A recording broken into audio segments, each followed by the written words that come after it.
Today we're going to explore half pigeon and some ways to modify for tight hips.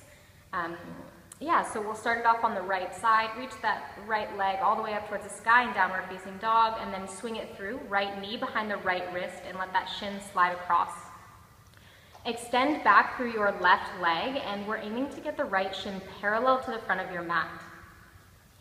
Now, if you have really tight hips, this might be difficult, and that right hip will be lifted up off the earth, placing a lot of strain on the knee.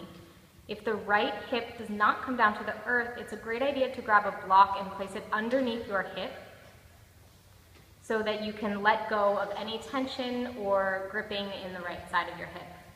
And from there, once you have the weight evened off between both sides of your hips, you can start to walk the fingertips down, maybe coming down onto forearms or walking fingertips all the way forward. Always pushing that weight back into the hips, trying to even off between right and left sides. And if this feels like a little bit too much on the hips, you can walk the fingertips back up towards your knee.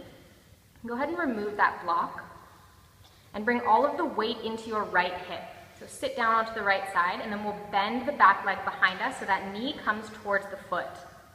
From here, you can start to walk diagonally towards the right side, coming up high onto the fingertips, maybe dropping down to forearms, or crawling fingertips forward in deer pose.